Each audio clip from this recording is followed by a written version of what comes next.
नमस्कार. आजच्या व्हिडिओमध्ये तुमचं सर्वांचं स्वागत आहे. आजच्या व्हिडिओमध्ये आपण पाहणार आहोत की जर तुमच्याकडे 10 लाख रुपये असतील किंवा 2026 मध्ये तुम्ही 10 लाख रुपये लमसम इन्व्हेस्टमेंट करण्याचा विचार करत असाल तर हे पैसे कुठे इन्व्हेस्ट करावेत, किती इन्व्हेस्टमेंट करावीत आणि त्याबद्दल कशा प्रकारचं प्लॅनिंग आपल्याकडे असायला हवं, या सर्व गोष्टींबद्दल आपण आजच्या व्हिडिओमध्ये सविस्तरपणे माहिती घेणार आहोत. तर चला व्हिडिओला स्टार्ट करूयात. पण व्हिडिओला स्टार्ट करण्याअगोदर जर तुम्ही चॅनलवरती नवीन असाल आणि चॅनलला अजूनही सबस्क्राईब केलं नसेल ना, तर चॅनलला सबस्क्राईब करून ठेवा, म्हणजे असेच इन्फॉर्मेटिव्ह व्हिडिओज तुम्हाला या चॅनलवरती पाहता येतील. तर चला व्हिडिओला स्टार्ट करूयात. जर तुमच्याकडे 10 लाख रुपये असतील तर सगळ्यात पहिला ऑप्शन जो आपल्याकडे येतो ना, तो म्हणजे स्टॉक मार्केट. बऱ्याच लोकांना असं वाटतं की स्टॉक मार्केटमध्ये थोडीशी अमाऊंट इन्व्हेस्ट करून काही होत नाही, मोठी अमाऊंट इन्व्हेस्ट केली ना तर आपल्याला त्याच्यातनं चांगले रिटर्न्स मिळू शकतील किंवा आपण चांगले पैसे त्याच्यातनं काढू शकतो. जसं ऑप्शन ट्रेडिंग असेल किंवा इंट्राडे ट्रेडिंग असेल, तर याच्यामध्ये लोकांना असं वाटतं की एवढे पैसे इन्व्हेस्ट केले ना तर खूप चांगले रिटर्न्स त्याच्यातून मिळतील. लाईव्ह ट्रेडिंगचे जे काही व्हिडिओज आहेत ते दाखवले जातात आणि त्याच्यामध्ये दाखवलं जातं की इथे एंट्री करा, इथे एक्झिट करा, इथे एंट्री करा, इथे एक्झिट करा. आणि ते लोकांना एवढं सोपं वाटतं ना की जसं आता इन्व्हेस्ट केले की लगेचच आपल्याला 5-10 हजार रुपयाचा फायदा एका दिवसामध्ये मिळू शकतो. पण ही जर तरची गोष्ट आहे. जसे आपल्याला 5-10 हजार रुपये वाढताना दिसतील ना, तसे जर आपले 5-10 हजार रुपये जात असतील ना तर माणूस 10 हजार रुपयाच्या लॉसवरती थांबत नाही. त्यांचा लॉस वाढत वाढत वाढत वाढत जातो. 50-60-70 हजार रुपये पण एका दिवसाला जातात आणि लोक एक्झिट करायला घाबरतात, त्यांचे हात कापतात. कारण की जेव्हा प्रॉफिट दिसतो ना त्यावेळेस लोक म्हणतात की नाही, 10 हजार झालाय ना, अजून 5,000 होऊ देत, अजून म्हणजे 15,000 होऊ देत, 20,000 होऊ देत, 25,000 होऊ देत. आणि त्या ग्रीडमध्ये ना भरपूर वेळ निघून जातो आणि नंतर जिथे 25,000 दिसत होते नंतर 5,000 दिसायला लागतात, 5,000वरनं 2,000, मग पुन्हा त्याच अमाऊंटवरती येतात ज्या अमाऊंटला तुम्ही परचेस केलं होतं. आणि नंतर जेव्हा पडायला सुरुवात होते ना तेव्हा माणूस एक्झिट व्हायला तयार होत नाही. ही आहे स्टॉक मार्केटची रियालिटी. बऱ्याच लोकांना हा अनुभव आला असेल आणि बरेच लोक मला जेव्हा भेटतात किंवा मला कॉल करतात तेव्हा सुद्धा ह्याच गोष्टी ते सांगत असतात. हा ऑप्शन जेव्हा आपल्याकडे लमसम अमाऊंट असते ना त्यावेळेस प्रत्येकाच्या डोक्यात येतो. पण या ऑप्शनकडनं लांब राहिलं ना तर लॉंग टर्ममध्ये तुम्ही चांगली वेल्थ क्रिएट करू शकता. आता मी सुरुवातीला तुमच्या 10 लाख रुपयाचं प्लॅनिंग सांगतो. सुरुवातीला जर तुमच्याकडे 2025 मध्ये किंवा 2026 मध्ये जर 10 लाख रुपये येणार असतील किंवा तुमच्याकडे आहेत तर सुरुवातीला तुम्हाला काय करायचं आहे तर एमर्जन्सी फंड तयार करायचा आहे.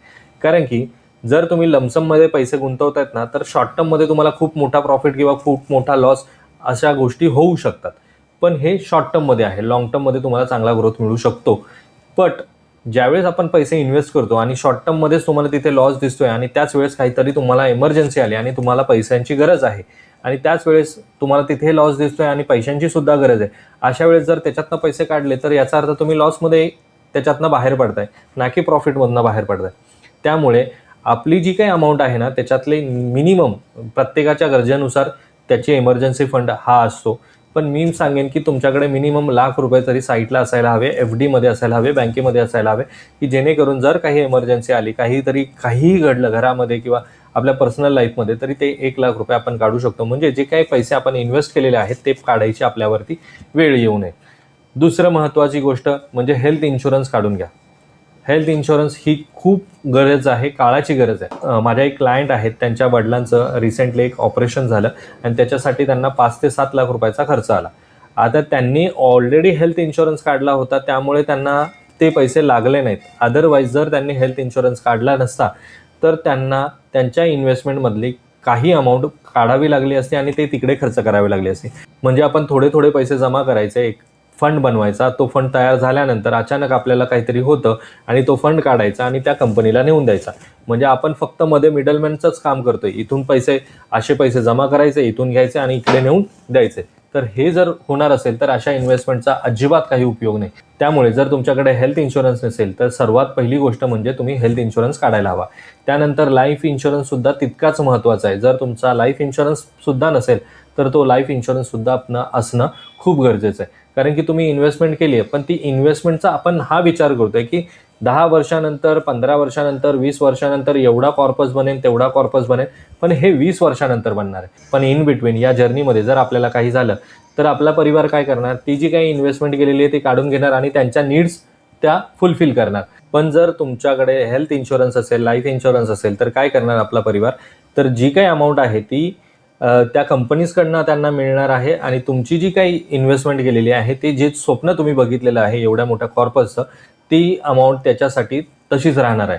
त्यामुळे ह्या 3 महत्त्वाच्या गोष्टी सगळ्यात पहिल्या करायच्या आहेत. एमर्जन्सी फंड ठेवायला हवा, हेल्थ इन्शुरन्स असायला हवा, लाईफ इन्शुरन्स असायला हवा. आता हे झाल्यानंतर आपल्याकडे उरलेली जी रक्कम आहे ती आपल्याला म्युच्युअल फंडच्या माध्यमातून वेगवेगळ्या फंड्समध्ये इन्व्हेस्टमेंट करायची. आता यामध्ये सुद्धा आता मार्केट खूप एक्सपेन्सिव्ह झालेलं आहे. खूप एक्सपेन्सिव्ह म्हणजे मार्केट आता ऑल टाईम हायवरती आलेले आहेत. मिड कॅपचे स्टॉक्स ऑल टाईम हायवरती पोहोचलेले आहेत. स्मॉल कॅपचे सुद्धा तेच झालेलं आहे आणि लार्ज कॅपचं सुद्धा तेच झालेलं आहे. तर ऑल टाईम हायवरती ह्या सगळ्या गोष्टी असल्यामुळे आणि गोल्ड सुद्धा ऑल टाईम हायवरती आहे, त्यामुळे आपल्याला जी आपली इन्व्हेस्टमेंट आहे ना ती आपल्याला डायव्हर्सिफाय ठेवणं खूप गरजेचं आहे. तरच आपल्याला लॉंग टर्ममध्ये आणि शॉर्ट टर्ममध्ये जो काही करेक्शन येईल किंवा इन फ्युचर जर काही करेक्शन आलं तर आपलं प्रोटेक्शन सुद्धा होईल. त्यासाठी आपण ही जी काही अमाऊंट आपल्याकडे उरलेली आहे त्याला आपण 2 पार्टमध्ये डिवाइड करणार. एक तर आपण प्युअर इक्विटी फंड्समध्ये इन्व्हेस्टमेंट करायला जाणार आणि दुसरी इन्व्हेस्टमेंट जी आहे ती आपण डेप्ट किंवा हायब्रिड फंड्समध्ये इन्व्हेस्टमेंट करायला जाणार. आता यामध्ये आपण ती कशा प्रकारे डिवाइड करतो ते मी तुम्हाला दाखवतो. तर सुरुवातीला आहे फ्लेक्झी कॅप इक्विटी फंड्स, जो स्मॉल कॅपमध्ये इन्व्हेस्ट करतो, मिड कॅपमध्ये इन्व्हेस्टमेंट करतो, लार्ज कॅपमध्ये इन्व्हेस्टमेंट करतो, अशा तीनही कॅटेगरीजमध्ये तो इन्व्हेस्टमेंट करतो. त्याला म्हटलं जातं फ्लेक्झी कॅप. त्याच्यानंतर आहे मिड कॅप इक्विटी फंड्स, म्हणजे मिड कॅप कंपनीजमध्ये इन्व्हेस्टमेंट करणारे ते फंड्स आहेत. त्यानंतर आहे large and mid cap equity funds, म्हणजे लार्ज कॅपमध्ये सुद्धा इन्व्हेस्टमेंट होणार, काही अमाऊंट मिड कॅपमध्ये पण होणार. म्हणजे ज्या लोकांना असं वाटतं की थोडंसं सगळीच इन्व्हेस्टमेंट लार्ज कॅपमध्ये न जाता थोडीशी इन्व्हेस्टमेंट मिड कॅपमध्ये असायला हवी, तर त्यांच्यासाठी हा बेस्ट फंड आहे की लार्ज कॅपमध्ये पण इन्व्हेस्टमेंट आहे आणि मिड कॅपमध्ये पण आहे. त्यानंतर आहे मल्टी कॅप फंड, जो तीनही कॅटेगरीजमध्ये थोडी थोडी अमाऊंट इन्व्हेस्ट करतो. म्हणजे फ्लेक्झी कॅपमध्ये काय होतं की जसं मार्केटचे डिरेक्शन आहे त्या हिशोबाने तो तीनही कॅटेगरीजमध्ये इन्व्हेस्टमेंट करतो, पण मल्टी कॅपचं तसं नाही. त्याची फिक्स अमाऊंट आहे, तेवढीच अमाऊंट तो तीनही कॅटेगरीजमध्ये इन्व्हेस्ट करतो. तर जी काही अमाऊंट तुमची emergency fund, health insurance, life इन्शुरन्समधनं मायनस झाल्यानंतर जी अमाऊंट राहणार आहे त्यातली जी काही अमाऊंट आहे त्यातली 70% अमाऊंट ही तुम्ही इक्विटी मार्केटमध्ये जाऊ शकता. आता यामध्ये मी स्मॉल कॅप फंड घेतलेले नाही, कारण की आता मगाशी जसं मी तुम्हाला सांगितलं स्मॉल कॅप मार्केट आता सध्या करेक्शन फेजमध्ये आहे आणि तुम्हाला जर लॉंग टर्म जर्नी पाहिजे असेल तर तुम्ही त्याचा स्मॉल कॅप फंडचा विचार करू शकता. पण बऱ्याच वेळा असं होतं नवीन इन्व्हेस्टरचं की जेव्हा ते पैसे इन्व्हेस्ट करतात आणि त्यांची अमाऊंट मायनस व्हायला सुरुवात होते ना, त्यावेळेस त्यांना भीती वाटायला लागते किंवा एक थोडीशी भीती असतेच ना की आपली जी काही अमाऊंट आहे ती जर मायनस होत असेल तर कुणाला चांगलं वाटेल. त्यामुळे मी इथे या फंडचा विचार केलेला नाही. त्यामुळे फ्लेक्झी कॅप आहे, मिड कॅप आहे, large and mid cap fund आहे आणि मल्टी कॅप फंड आहे. या फंडचा विचार केला जाऊ शकतो. आता हे झालं 70%. आता उरलेले जे 30% आहेत ती अमाऊंट आपण काय करणार आहोत तर डेप फंड्समध्ये इन्व्हेस्टमेंट करणार आहोत. या डेप फंडमध्ये काय होतं तर तुमची इन्व्हेस्टमेंट बॉन्ड्समध्ये इन्व्हेस्ट केली जाते, त्यानंतर गव्हर्नमेंट सिक्युरिटीजमध्ये इन्व्हेस्टमेंट केली जाते. म्हणजे असे इन्स्ट्रुमेंट ज्याच्यामधनं फिक्स रेट ऑफ रिटर्न्स मिळतात अशा इन्स्ट्रुमेंट्समध्ये इन्व्हेस्ट केले जातात. पण यामध्ये रिटर्न्स जे आहेत ते तुम्हाला थोडे कमी मिळतात. पण इक्विटीमध्ये तुम्हाला रिटर्न्स जसे जास्त मिळतात त्याबरोबर तुम्हाला रिस्कसुद्धा जास्त असते. पण डेपमध्ये तुम्हाला रिटर्न्स कमी मिळतात आणि त्याबरोबर तुम्हाला रिस्क जी आहे ती कमी होऊन जाते. त्यामुळे आता इथे तुम्ही काय कुठल्या फंडचा विचार करू शकता तर मल्टी असेट अलोकेशन फंडचा तुम्ही विचार करू शकता, जो इक्विटीमध्ये पण करतो, डेपमध्ये पण करतो आणि इतर कॅटेगरीजमध्ये पण करतो. म्हणजे गोल्डमध्ये करतो, सिल्वरमध्ये करतो, कमॉडिटीजमध्ये करतो. तर हा फंड तुम्ही विचार करू शकता. त्यानंतर आहे बॅलन्स ॲडव्हान्टेज फंड, जो डेप्ट आणि इक्विटी मार्केट यांचं दोघांचं मिक्सचर असतं. बरेच फंड जे आहेत ते निफ्टी 50च्या जे स्टॉक्स आहेत त्याच्यामध्ये इन्व्हेस्ट करतात. बरेच जे असे फंड आहेत की जे निफ्टी 500च्या इंडेक्समध्ये इन्व्हेस्ट करतात आणि राहिलेली अमाऊंट जी आहे ती डेपमध्ये इन्व्हेस्ट करतात. तर प्रत्येक फंड टू फंड हे व्हेरी करतं. त्यामुळे या फंडचा विचार सुद्धा आपण करू शकतो. आणि त्यानंतर आहे डायनॅमिक असेट अलोकेशन. हा सुद्धा एक फंड प्रकार आहे ज्याच्यामध्ये तुमची इन्व्हेस्टमेंट ही इक्विटीमध्ये असते, डेपमध्ये असते, गोल्ड आणि सिल्वरमध्ये सुद्धा असते. पण प्रत्येकाच्या आता जसं मी तुम्हाला मल्टी असेट अलोकेशन फंड सांगितला आणि डायनॅमिक असेट अलोकेशन फंड पाहिला, जसं जर पाहिलं तर हे दोन्ही सिमिलर आहेत. पण बऱ्याच वेळा या फंडच्या आतमध्ये ज्यावेळेस आपण इन्व्हेस्टमेंटचा त्यांचा पोर्टफोलिओ पाहतो किंवा त्यांची स्ट्रॅटेजी पाहतो तर प्रत्येक फंडची ही स्ट्रॅटेजी वेगवेगळी असते. तर यामध्ये तुम्ही 30% अमाऊंट इन्व्हेस्ट करू शकता. आता हे सगळं जे आहे ते अझम्पशन आहे, हे मी तुम्हाला फॉर एक्झाम्पल म्हणून सांगतोय.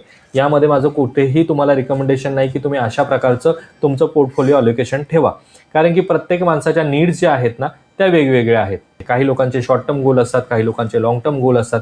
त्यानुसार त्यांचा पोर्टफोलिओ हा वेगवेगळा असू शकतो आणि असतोच. आणि त्याचबरोबर जेव्हा केव्हा आपण फंड्सबद्दल बोलतो किंवा त्या फंड्सबद्दलच्या कॅटेगरीजबद्दल बोलतो, पण त्यातल्या पण आपल्याला बेस्ट फंडमध्ये इन्व्हेस्टमेंट केलं तरच लॉंग टर्ममध्ये आपल्याला गोल मिळणार आहे ना. आणि जर तुमची इन्व्हेस्टमेंटची स्ट्रॅटेजी जरी अशी असली आणि तुम्ही चुकीच्या फंड्समध्ये इन्व्हेस्टमेंट केले तर लॉंग टर्ममध्ये तुम्हाला त्यातून रिटर्न्स पण मिळणार नाहीत आणि तेव्हा असं वाटेल, रिग्रेट होईल की 10 वर्ष मी इन्व्हेस्टमेंट केली पण त्यातनं काहीच मिळालं नाही, 5 वर्ष इन्व्हेस्टमेंट केली पण मला त्यातनं काही मिळालं नाही. कारण की तुम्ही चुकीच्या फंड्समध्ये इन्व्हेस्टमेंट केलं आणि त्याबरोबर चुकीच्या वेळेस इन्व्हेस्टमेंट केलं. त्यामुळे जेव्हा केव्हा आपण फंड्स निवडतो किंवा फंड्समध्ये इन्व्हेस्टमेंट करतो त्या फंडमध्ये, त्यावेळेस तुमच्या फंड ॲडवायझरकडनं तुम्ही माहिती घेणं खूप गरजेचं आहे. विदाऊट तुमच्या नॉलेज तुम्ही जर असंच गेलात तर तुम्हाला त्यातनं खूप चांगले रिटर्न्स अजिबात मिळणार नाहीत किंवा तुम्हाला काही वर्षानंतर रिग्रेट होईल की आपण तशी चूक करायला नको होती.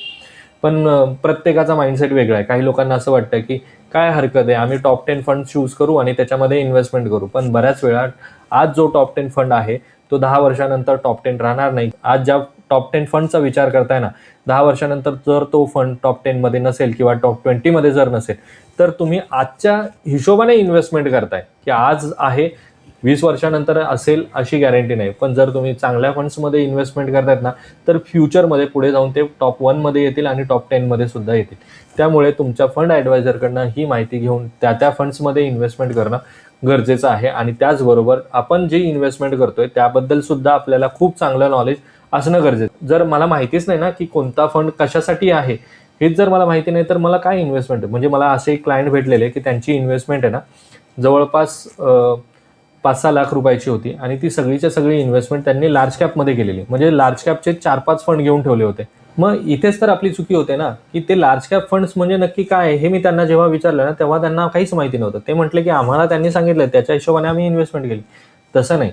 कोणता फंड कुठे इन्व्हेस्ट करतो, कशा प्रकारची स्ट्रॅटेजी यूज करतो, कोणत्या कंपनीजमध्ये करतो, किती कंपनीजमध्ये करतो, लार्ज कॅपमध्ये किती आहे, स्मॉल कॅपमध्ये किती आहे, हे सगळ्या गोष्टी जाणून घेऊन मगच तुम्ही तुमची इन्व्हेस्टमेंट प्लॅन करू शकता.